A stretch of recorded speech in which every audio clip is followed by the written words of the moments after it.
यो मेरो कुरा धेरै ताइक्वान्डो प्लेयरहरूलाई थाहा नभएको कुरा होला कि हाम्रो देश नेपालमा पनि ताइक्वान्डोलाई दुईवटा संघमा विभाजित गरिएको छ। एउटा नेशनल ताइक्वान्डो एसोसिएसन जसलाई युनियन भनेर चिनिन्छ र अर्को चाहिँ नेपाल ताइक्वान्डो एसोसिएसन जसलाई संघ भनेर चिनिन्छ। र यसको मतलब यो हो कि यदि कुनै गेम नेशनल ताइक्वान्डो एसोसिएसन युनियनको अन्डरमा भयो भने नेपाल ताइक्वान्डो एसोसिएसन संघको प्लेयरलाई खेल्न मिल्दैन र त्यस्तै संघको अन्डरमा कुनै गेम भयो भने युनियनको प्लेयरलाई खेल्न मिल्दैन।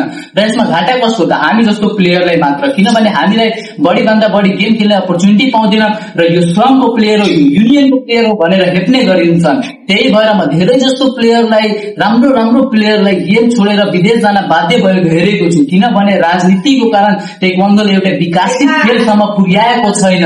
र म नेशनल स्पोर्ट काउन्सिल र नेपाल सरकारसँग अनुरोध गर्छु कि यो दुवै संघलाई एक बनाएर ताइक्वान्डोलाई पनि एउटा विकसित खेलसम्म पुर्याउनु पर्छ।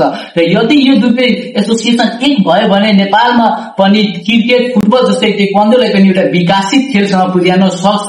र मेरो यो कुरा कतिको राम्रो र नराम्रो लाग्यो हजुरहरू कमेन्ट गरिदिनु होला। र लास्टमा यति मात्र भन्न चाहन्छु, जय नेपाल, जय ताइक्वान्डो। खेलाडीको भविष्यसँग खेल्न मिल्दिन, खेलाडीलाई संघको प्लेयर युनियनको प्लेयर भनेर हेप्न पाइदिन। हस्, धन्यवाद।